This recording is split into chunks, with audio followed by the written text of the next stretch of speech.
एक बहुत ही खूबसूरत विधवा लड़की जो बीडीओ साहब से अपना एक सरकारी काम कराने के लिए जाती है, तो जो बीडीओ साहब होते हैं वो उससे ऐसी डिमांड करते हैं जिससे सुनकर आपके होश उड़ जाएंगे।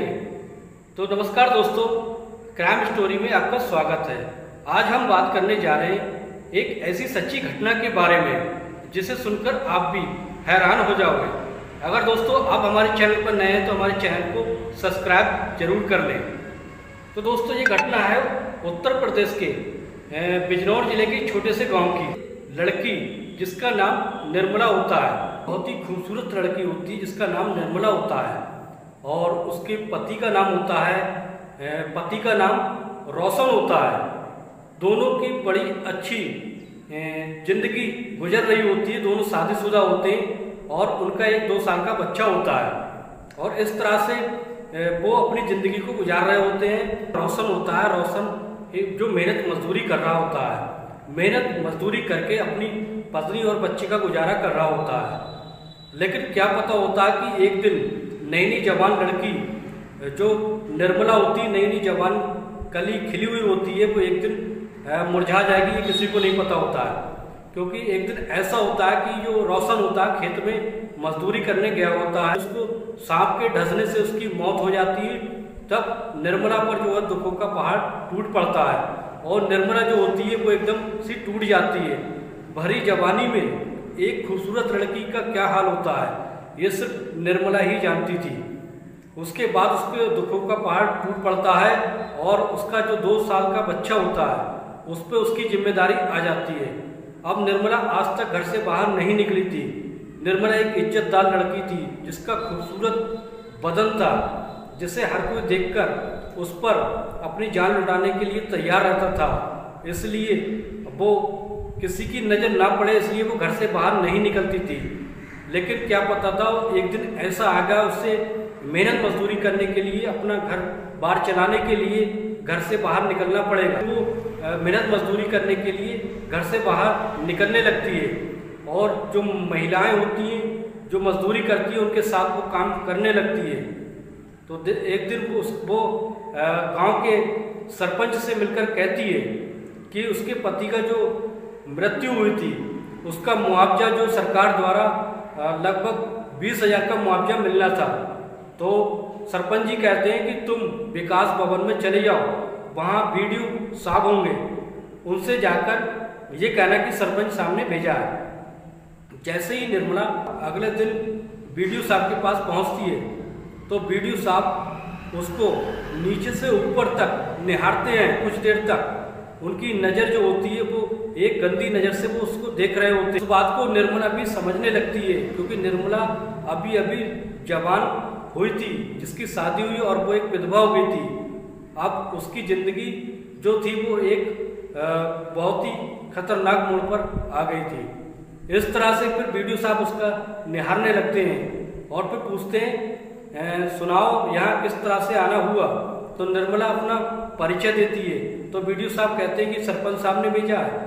तो इस तरह से वो कहते हैं, उसको देखकर बीडीओ साहब के मन में लालच आ जाता है और वो उसके साथ अश्लील तरह की बातें सोचने लगते हैं और कहते हैं कि जो तुम्हारा काम है वो मैं कर दूंगा, लेकिन तुम्हें भी मेरा एक काम करना होगा।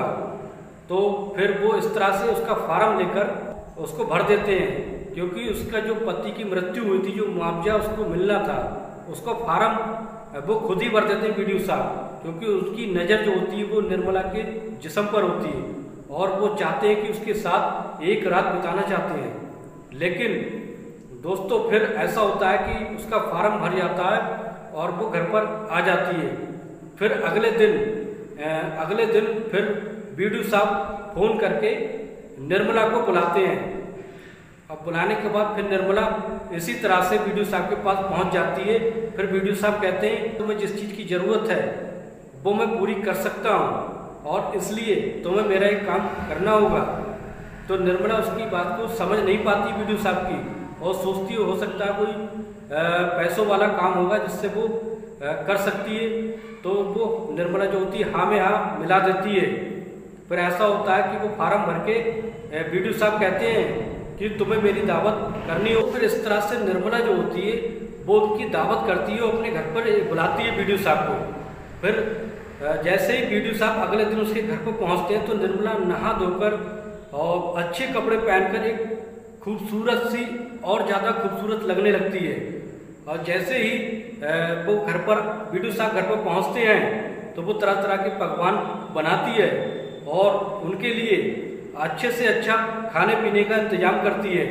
बीडीओ साहब खा पीने के बाद और फिर उनकी नज़र जो होती है वो निर्मला पर होती है। निर्मला को देखने के बाद उनके मन में वासना और ज़्यादा बढ़ जाती है। बीडीओ साहब होते हैं वो कुंडी लगा देते हैं। कुंडी लगाने के बाद फिर वो वापस अपनी जगह पर आ जाते हैं। फिर निर्मला जैसे ही आती है तो निर्मला को हाथ पकड़ लेते हैं। हाथ पकड़ने के बाद उसको बिस्तर पर गिरा देते हैं। फिर बीडीओ साहब उसके साथ शारीरिक संबंध बनाने की कोशिश करते हैं और इस तरह से वो निर्मला को ये बात बहुत ही बुरी लगती है और वो उनकी नज़र और उनके इशारे को समझ जाती है और हाथ झटक कर और बीडीओ साहब को अलग कर देती है। फिर इस तरह से बीडीओ साहब को वो बुरा भला कहने लगती है और कहती है कि तुम्हारी जो नज़र है वो गंदी नज़र है और मैं इस तरह से अगर तुम ऐसी हरकत करोगे तो मैं गांव वालों को सबको इकट्ठा यहाँ कर लूँगी। तो बीडीओ साहब कहते हैं कि ऐसा मैंने तुम्हारा काम जो कर दिया है, अब तुम्हें भी मेरा काम करना होगा, क्योंकि मैं जो तुमसे तुम्हारे जिस्म से मोहब्बत करता हूँ, तुम्हारे जिस्म को चाहता हूँ। तुम इतनी ज़्यादा खूबसूरत हो और तुम्हारे पति को मरे हुए भी कई साल हो गए, अब तुम्हें भी इस चीज़ की ज़रूरत होगी।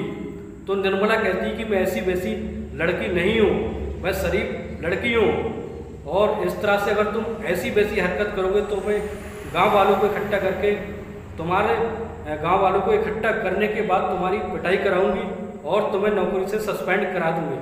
तो उस तरह से बीडीओ साहब होते हैं वो घबरा जाते हैं। घबराने के बाद निर्मला के हाथ पैर जोड़ने लगते हैं। हाथ पैर जोड़ने के बाद निर्मला उन्हें फिर घर से भगा देती है। तो दोस्तों इस तरह से निर्मला जो होती है अपनी जान से छुटकारा पा लेती है और फिर निर्मला जो पैसे मिलते हैं उस पैसे से अपनी मार्केट में दुकान रख लेती है, उस दुकान से अपना गुजारा करने लगती है। तो दोस्तों ये थी सच्ची घटना, सच्ची कहानी, जिसको सुनने के बाद आप भी सोचोगे कि अकेली लड़की को पाकर हर कोई उसके साथ गलत करने की सोचने लगता है, क्योंकि वो एक विधवा थी। उसकी मजबूरी को न समझकर एक सरकारी अधिकारी भी उसके साथ संबंध बनाने की सोचने लगता है। तो दोस्तों कैसी लगी ये स्टोरी हमें कमेंट बॉक्स में जरूर बताएं।